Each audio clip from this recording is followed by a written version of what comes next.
Hi everyone, Mark here from Digital Groove Online and welcome back to this week's video, and we have another track breakdown for you. I was in the studio this week with one of my students and he wanted to make a sort of a tech house, sort of a progressive style track that just sort of trots along on a little bit of a journey. And we settled on a reference track by Zombies in Miami. I'm not going to play this here. You can look it up online if you want to have a listen to it. But it would be somewhere along the styles of Dilby and those sort of tech house, deep house artists. And I'm going to play a little sample now, and then we'll take you through each individual samples that we've used in here to make up the track. So this is what we're going to end up with. What if you don't? What if you fly?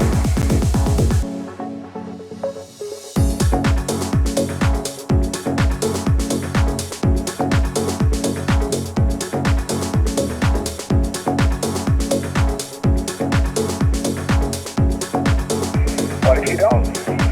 What if you fly?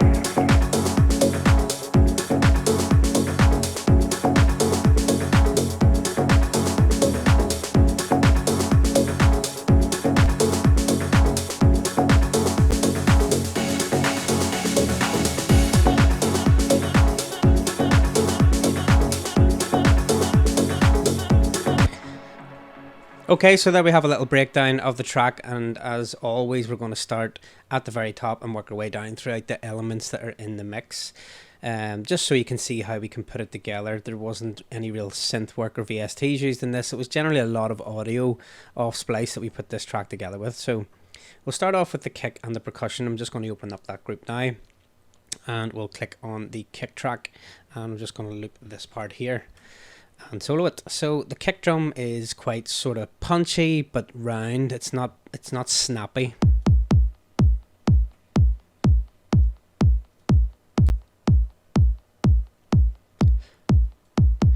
And then we have this little EQ on here, just taking some of the snap out. It sits a lot better in the mix when you start putting other elements together, so just taking out some of the sort of low mids and the high mids there in it, and that's it off and on. It's very subtle, and you would need a good set of headphones to be able to hear what it's actually doing there, or a good set of monitors. Okay, it's just an audio sample that I've imported from Splice that I like from one of the deep house packs, and just rather than load it into a sampler or a simpler, I've just chopped it up and created little drum rolls through the track like so, and little, you know, triple beats whenever it drops. And we'll see that in context with some of the other percussion loops when we bring it in. The actual drum roll itself is chopped up into audio bits. And we have just some sort of automation going on there with the utility itself. As you can see, it starts at -4 decibels and lands up just around -1. And the gain is down here that's being automated. If I play that back from the start again, you'll see the actual gain knob moving. Okay, and then that just drops after that with a triple kick. The short hat sample down here doesn't have any processing on it, and it is actually from my Groovebox 909, or sorry, not 909, of an MC101. I used to have a 909, and I've just recorded in that sample and basically put it into a rhythm. It was in a different rhythm than this here, and once I settled on that rhythm, then I just consolidated that. So, and with the kick drum,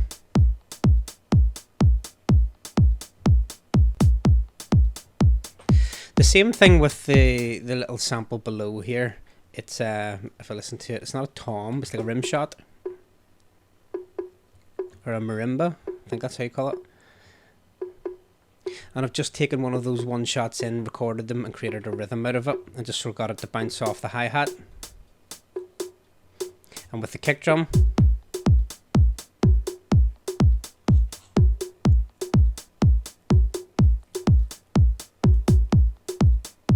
the next thing I added after that is that the client that I had in really liked the sound of an amen break.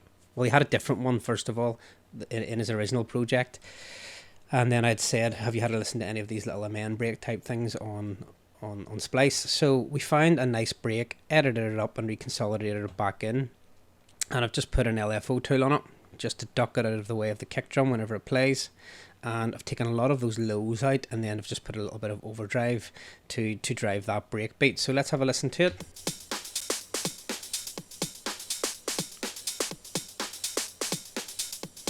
Let's play it with the little percussion loops.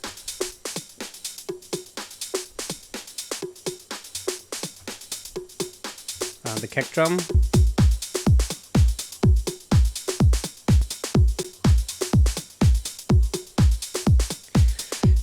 So then to finish off that percussion loop, just to fill it out a little bit, I have went into a sample pack and found a top loop that really complements the rest of that percussion. And I've cut the lows and trimmed off some of those highs. So let's put that in on its own to have a listen to it, and then in context with everything else.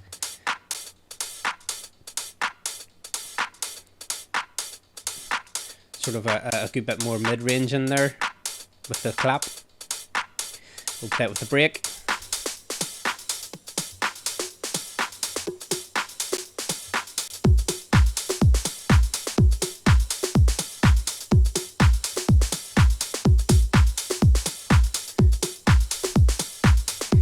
And that's sort of all the percussion in one go. Just on the actual kick and percussion group that I've done at the very, very top, I've added a little bit of J-tape, and I've added a little bit of Saturn just to give it a little bit of saturation, about 15%, and I'll play it with that on and off. And that's it on. Off, it just sounds a little bit more flat.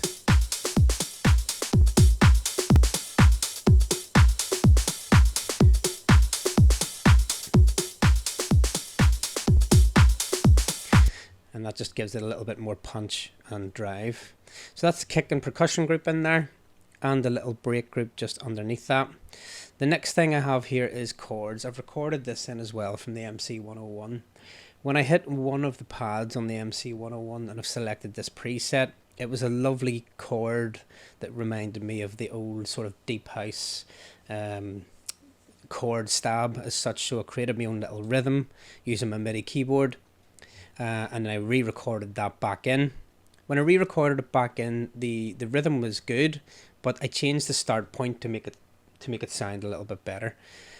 And I settled on this here. And just throughout the track, we've done a little bit of automation. So let's have a listen to the chord stabs as well. You've got filter on the automation lane there, and that does get filtered over time, up and down throughout the track. But let's have a listen to it in its entirety now.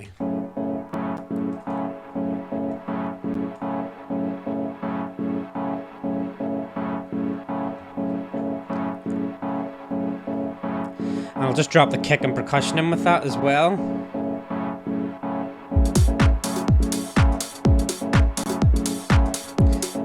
And the break.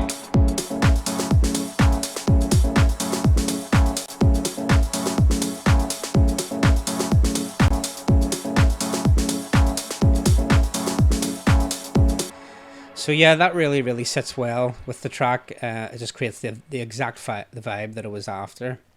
If we listen to this here, there's a little bit of modulation actually on the chords itself that was recorded in, so it's not actually on the chain itself. We've also got a little bit of side chain going on there. I forgot to move the little click and pop at the end, you can probably hear that. But all in all, it does sit really well with everything.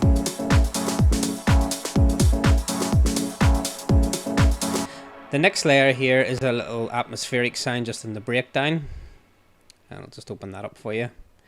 And we've just done a little bit of EQ and a little boost there in the high mids, and I may have panned one slightly left and one right. No, they're both the same. That's okay. Let's have a listen to them together. I'll just loop this section now.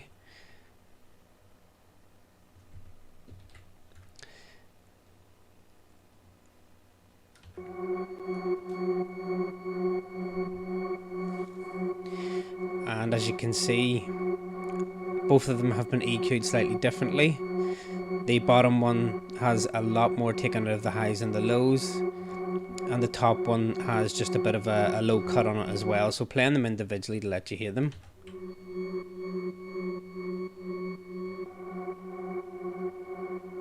And then blending them together with a little bit of side chain baked into that also. And that's the atmospheric part of it in the breakdown. At the very end, I'll just start it from the breakdown and let you hear it. The next one down is just a little sample that I've used on the way out on the outro. Nothing really done to it with regards to processing apart from a color copy delay and some EQ. I'll play it in context with everything else.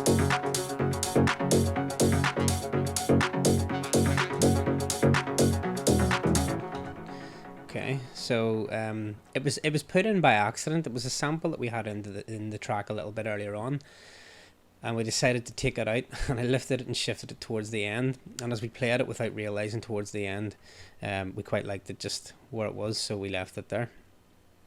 The next one down is actually two bass. So the first one's a Moog bass chop. We took a Moog bass, Moog, I don't know whether I'm saying it right, but Moog is what I call it. And we took a sample that was in key with the track and brought it in. Now it was quite repetitive in a sense that the repetition happened over maybe 1 bar, 2 bars, and over time that became a little bit static. So what we done was chopped it up a little more so that it repeated itself probably these sections here before it actually repeated round on itself again. And if you look at the second section here from here up, the end of it has a little bit of a flutter here, as you can see. So really what that means is it gets up as far as here, which is a good 15 seconds in that mix before it actually really repeats itself again. And we've just chopped it up to our liking. Don't be afraid to bring in samples from sample libraries like Splice, Loop Cloud, or sample CDs that you've purchased online, and really chop them up and just create new rhythms with them, because this sounds completely different to the original one. And this is what the Moog bass sounds like. Has a little bit of overdrive, a low cut, and a delay. So if I just group these together, and we take that off, so that's what it sounds like, quite dry. And then we play that with the chords.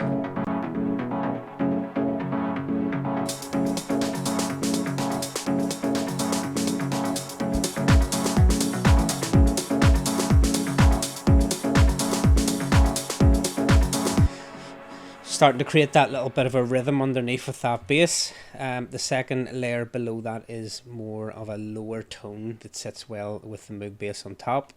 I wouldn't say it's completely subby, but it is definitely lower down the frequency spectrum. And we've done something similar again, where we've found a bass that we like and we've chopped that up just to suit the track. And this is what it sounds like.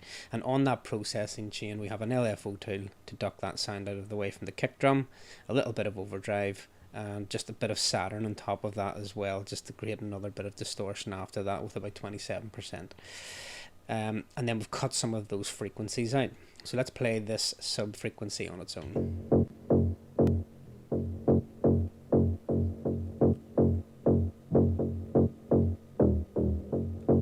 There's it repeating itself. And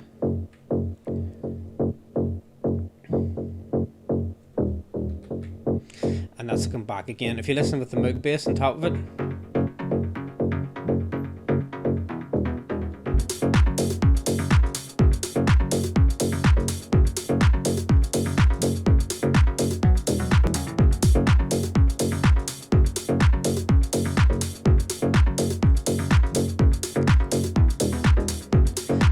play it with the rest of the sounds.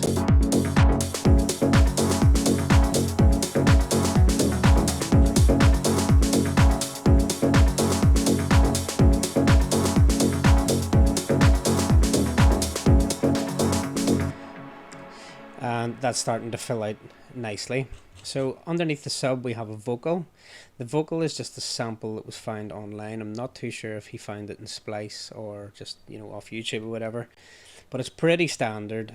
We've just cleaned that up with a telephone vocal EQ on EQ8 and applied that. It actually is a bit thinner than that. The EQ is sort of like this on the telephone vocal. But we've let some of those other frequencies back in a little bit, and it just sounds like this. You gotta just go for it. Don't think about what comes after or what came before. You just gotta bend your knees, take a deep breath, and jump. And you might think, what if I fall? Well, what if you don't? What if you fly? What if I fall? Well, what if you don't? What if you fly?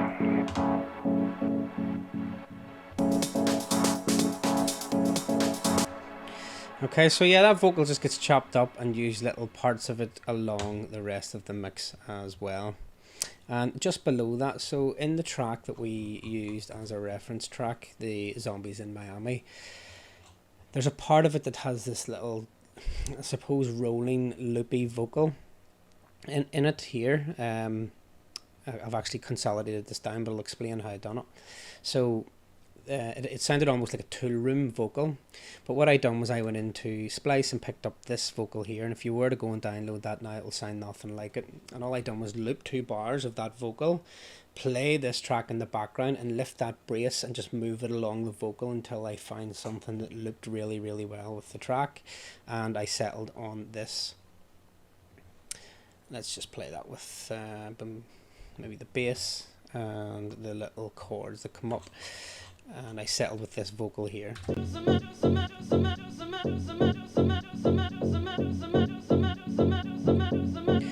that's just a little 2 bar for two beat phrase.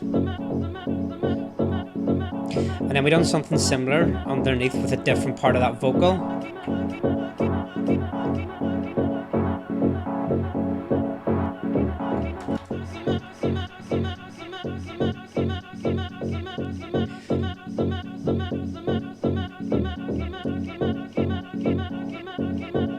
A little bit of side chain to duck that out of the way. Sounds very prominent and in your face there, but if I take the solo off the couple of channels and just play it in context. You see here, kid, you gotta just go for it. Don't think about what comes after or what came before. You just gotta bend your knees, take a deep breath, and jump. And you might think, what if I fall? So quite nice. It starts to blend in there nice, and then we bring it in a little bit later on in the track as well, just after the drop. So what else would complement that? It was starting to the vibe was starting to come together, and we found this sample in a tool room pack that sort of adds a little bit of excitement to the vocal sample that we just put in there and makes it a little bit more techy. So I'm going to play that on its own. Bear in mind when we're looking for these samples on Splice or Loop Cloud, once you put your first melodic element into the track, it's important that you stay within that key or scale, just so that things sound great together.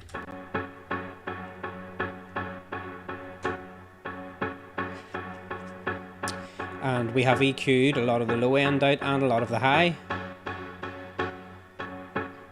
and just put a little bit of side chain on that.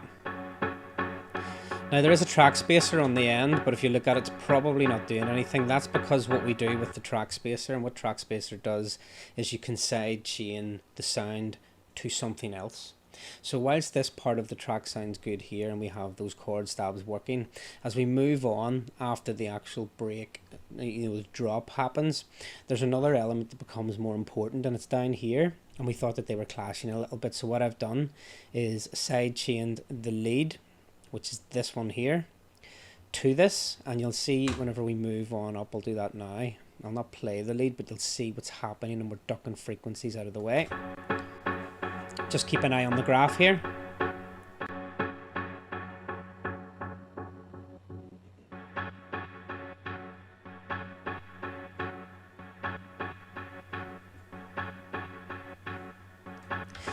And when we get down to this part here, I'll play the two of them together just to show you that although we can hear a little bit, not of artifacts, but you can hear frequencies being pulled out of the way. Whenever you play this lead together with the tool stab, it sounds okay. We don't hear that, and what it does is just make room for that lead to come through a little bit better. And as I say, it doesn't actually happen when that lead's not playing, so this sound is playing in its entirety and not being ducked out of the way.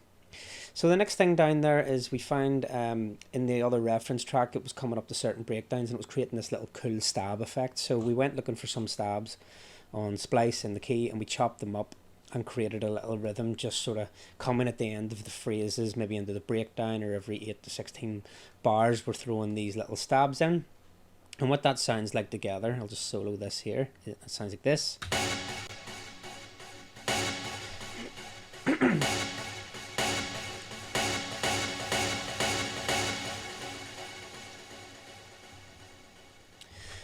Okay, quite nice. On their own, they're okay, but together they sound better. So this is the first one on its own. And the only thing that we've done is rolled off some of the top end and put a little bit of Supermassive by Valhalla on just before that. Okay.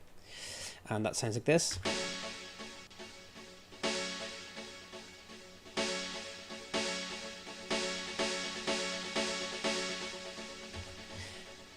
And the one below sounds like this. A little bit of Supermassive on it. This time I'll play it, and halfway across I will add the other one in.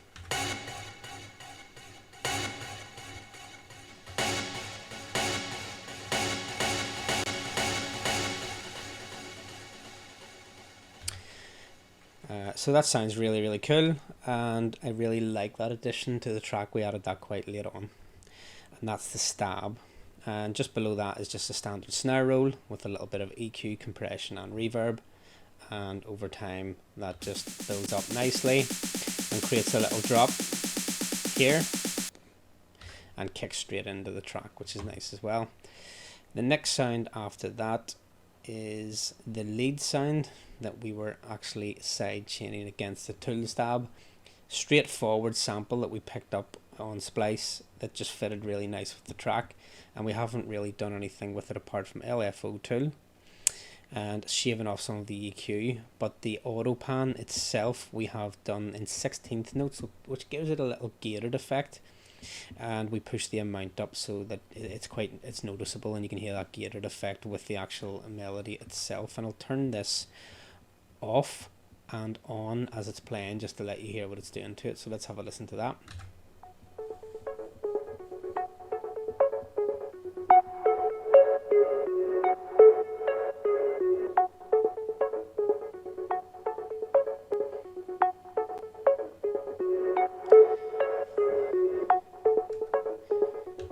Okay, it does sound nice on its own, but it's very standoutish, you know, and whenever we put this little gated effect on, it sounds really, really cool. And as I said before, I'm going to play it with the actual tool room style stab just above that to let you know that this doesn't really duck out too much, because this becomes quite powerful and it just sits well together. So let's have a listen.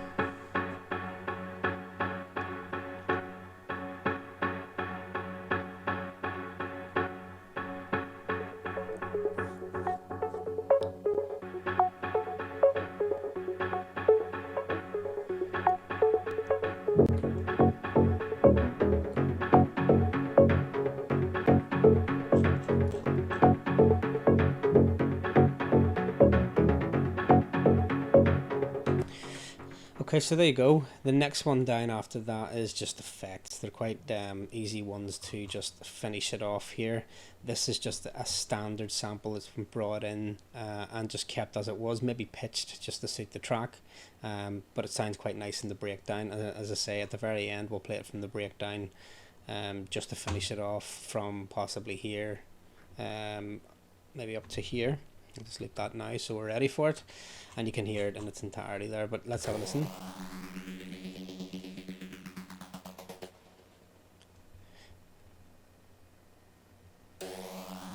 And it doesn't actually have anything on there as an effect.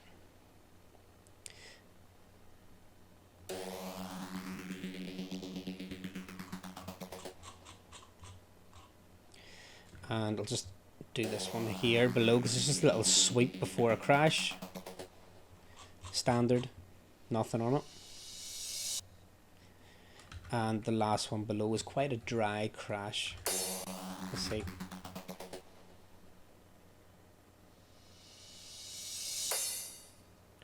Didn't go into all this sort of long reverb and delay type thing. It just sounded really nice on its own, and there's no actual EQ on that either, or processing. So there's not an awful lot of channels in there, but everything just works well together. And I suppose it's how you structure the song. We referenced the track above just for arrangement and sort of followed along roughly where the little drops happen and the breakdown happens, as you can see there. Just for arrangement, it doesn't exactly have exactly the same sounds in this track above, but it has similarities but doesn't have the same sounds. We're not trying to mimic, you know, how that person sounds. We're trying to balance the track in a similar way, and we're trying to maybe use the arrangement, you know, to guide us through the sounds that we had in our track. It's very, very important that you use reference tracks to learn from, and compare it against your own tracks for arrangement, sonically, you know, what the levels sound like, and all the rest of it.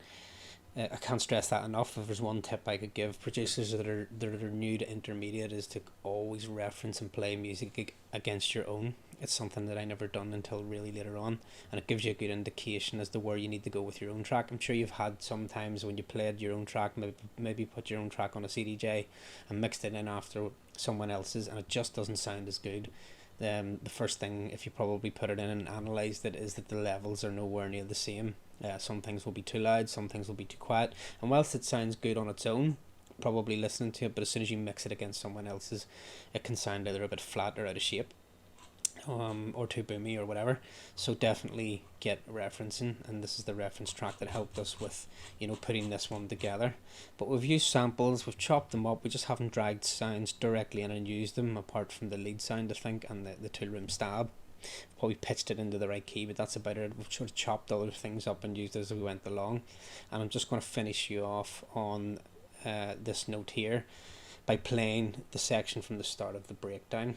Okay, now guys, don't forget you can reach out to me at digitalgrooveonline.com. I offer mixing services, mastering services, and one-to-one production at the minute, with some other things coming down the line in the near future. And I have some students that are at the stage where they just want mix downs done or edits done, or a little bit of help with their production, and we've got guys that are right at the very start of their journey looking to go from the beginning, and that's no problem as well. So if you feel like you want to reach out, please do so. No question is stupid or anything like that. Just reach out whenever you're ready. So let's play it, and we'll finish on that note, and we'll see you next week.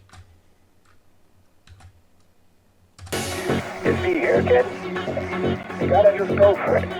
Don't think about what comes after or what came before. You just gotta bend your knees, take a deep breath, and jump. And you might think, what if I fall? Well, what if you don't? What if you fly? What if I fall? Well, what if you don't? What if you fly?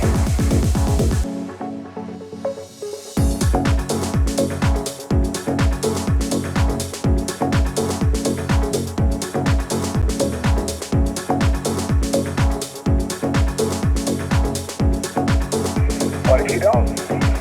What if you fly?